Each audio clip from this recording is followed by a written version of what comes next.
Bonjour à toutes et à tous, j'espère que vous allez bien. Aujourd'hui, on se retrouve pour les pronostics de la Ligue des Champions. Donc hier, on a fait du 5 sur 9, j'espère qu'aujourd'hui, on fera mieux. Et donc, on va commencer, comme d'habitude, un match, un pronostic et des cotes supérieures à 1,50. On commence donc avec l'Union Saint-Gilloise contre Newcastle. Donc l'Union qui avait remporté son premier match, si je ne dis pas de bêtises, 3-1. C'est ça, 3-1 contre le PSV. Et du côté de Newcastle, ils avaient perdu 2-1 contre le Barça. Donc on voit quand même que l'Union, ils sont en meilleure forme que Newcastle. Et Newcastle, actuellement, en première ligue, c'est quand même 3 nuls, je crois, en 4 matchs, 5 matchs. Donc j'ai envie de partir un peu là-dessus, sur de la double chance, et donner une chance à l'USG.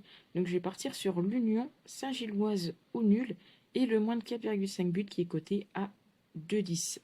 On passe au match suivant qui est Karabakh contre Copenhague.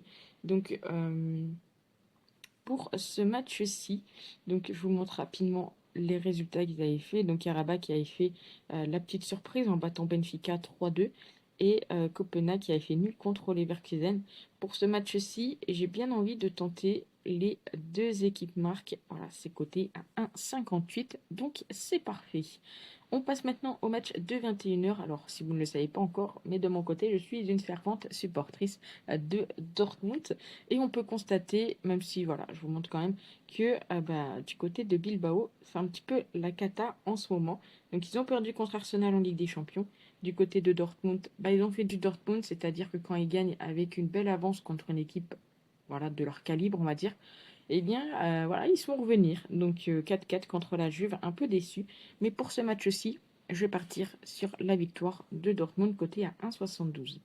On continue avec Leverkusen contre le PSV Eindhoven, deux équipes qui je trouve sont un peu en même forme actuellement. Donc Leverkusen qui a fait 2-2 contre Copenhague et du côté du PSV donc ils ont perdu contre l'Union. Pour ce match-ci, je pense qu'on peut avoir un match avec pas mal de petits buts et c'est pour ça que je vous propose et ça passe pile poil, c'est le plus de 2,5 buts qui est coté à 1,51. On passe au match de Villarreal contre la Juventus. Et pour moi, c'est peut-être l'un des matchs les plus compliqués à pronostiquer. On voit que la Juventus, quand même, fait pas mal de nuls en ce moment. Villarreal, ils sont sur des petites victoires, donc ils sont peut-être en meilleure confiance. Donc, Villarreal qui avait perdu 1-0 contre Tottenham, erreur voilà, du gardien, hein, ça arrive. Le problème, c'est qu'après, ils se prennent pas de but de plus et ils n'arrivent pas à marquer. Et du côté donc de la Juve, ils avaient fait donc 4-4 contre Dortmund. Pour ce match-ci, j'ai envie de tenter le fait qu'il y aura la deuxième mi-temps la plus prolifique. Et plus de ça, c'est plutôt bien coté à 2,02 actuellement. Voilà, c'est des équipes où la deuxième mi-temps, c'est là où on peut voir le plus de buts. Et quand je me dis que ça peut être un match assez serré, je pense que la première mi-temps, elle risque d'être peut-être assez fermée. On continue avec Monaco contre Manchester City. Donc ici, les Citizens sont donnés favoris et pour cause. Là, Monaco, c'est un petit peu la roulette en ce moment. Les montagnes russes, voilà, ça gagne contre Auxerre. Encore, j'ai envie de dire, ça reste Auxerre. Ça perd 4-1 contre Bruges, assez surprenant quand même, hein. Ça gagne 5-2 contre Metz. Et puis ça perd 3-1 contre Lorient. Du côté de City, voilà, ça fait victoire contre Naples, nul contre Arsenal. Après, bon, ils ont deux victoires, mais c'est contre Burnley et Huddersfield. J'ai envie de dire, c'est pas non plus là où il y a voilà, beaucoup de niveaux. Ce pronostic-là, j'ai envie de tenter quelque chose. C'est tout simplement le fait qu'il y aura au moins deux buts en seconde mi-temps et c'est coté à 1,55. Si vous regardez un petit peu les matchs de l'une comme de l'autre, vous avez peut-être constaté que c'est là où il y a pas mal de buts. Alors, j'aurais peut-être pu partir également sur euh, la deuxième mi-temps la plus prolifique, mais je me dis que on pourrait également avoir des matchs, des buts pardon, en première et voir deux buts en seconde. Je pense que c'est ce qui me semble le plus plausible. On continue avec Naples contre le Sporting. Donc actuellement, le Sporting qui sont quand même pas trop mal en forme, hein. Voilà, dernièrement, ça fait pas mal de victoires. 4 victoires consécutives. Donc ils ont gagné voilà, contre Kierat 4-1. Après voilà, ça reste Kierat, hein, j'ai envie de dire. Qui ne gagne pas 4-1 contre Kierat? Du côté de Naples, donc ils avaient perdu contre City 2-0. Et le problème, c'est que Naples, bah, quand ils jouent contre des équipes supérieures à elles, ils ont quand même pas mal de mal. Donc voilà, contre le Milan AC, bien que le Milan AC, cette année, risque de faire une saison plutôt incroyable. Euh, pour ce pronostic-là, on pourrait peut-être tenter Naples marque le premier but, mais je pense que ça va pas être cher payé.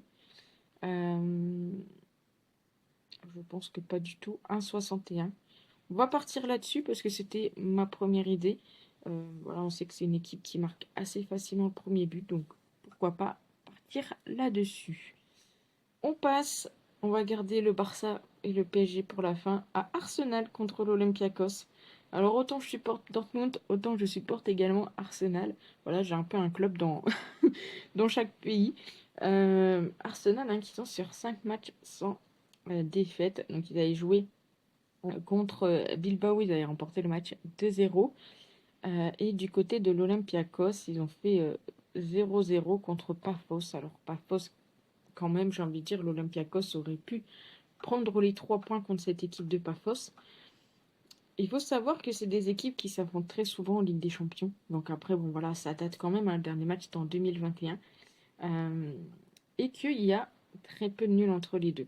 Là, ce qui m'embête, c'est que voilà, Arsenal bah, sont donnés largement favoris et en soi, c'est pas pratique pour les cotes parce que du coup, bah, on a une cote, voilà, 1,12 qui est pas jolie, hein.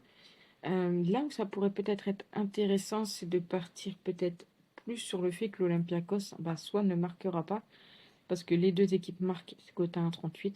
Donc partir sur l'Olympiakos ne marque pas, voilà.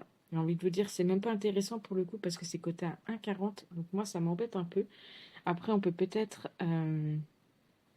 faire le mail combi avec la victoire d'Arsenal et le fait que l'Olympiakos ne marque pas. Donc, je vais regarder la cote, combien elle est. 1,69. Donc je vais partir là-dessus. Parce que vous avez vu, hein, même voilà, l'Olympiakos qui ne marque pas 1,40. C'est vraiment très peu cher. Enfin, c'est assez étonnant. Et donc on finit avec le Barça contre le PSG. Clairement, comme dit la presse espagnole, le duel de titans. Donc les deux équipes hop, ont gagné leur premier match. Donc 2-1 contre Newcastle pour le Barça et 4-0 pour le PSG contre l'Atalanta. Ensuite, ils perdent contre Marseille. Et du côté du Barça, bah, le problème, c'est qu'actuellement, je trouve que le Barça est très costaud. Alors, je ne dis pas que le PSG n'est pas costaud. Attention, hein, ne mélangez pas tout. Mais voilà, 13 matchs sans aucune défaite actuellement pour le Barça. Je pense qu'on peut avoir ici un match très intéressant. Le plus de 5, les deux équipes marquent, pour moi, ça me paraît logique. Et je vais même partir là-dessus. Je vais prendre ce pronostic-là, donc qui est coté à 1,59. Le plus de 5, les deux équipes marquent. Donc voilà pour les pronostics. N'hésitez pas à me dire ce que vous en pensez dans les commentaires, à vous abonner si cela n'est pas déjà fait, à mettre un petit like, ça fait toujours plaisir. Et puis nous on se retrouve très vite pour de prochaines vidéos. Ciao!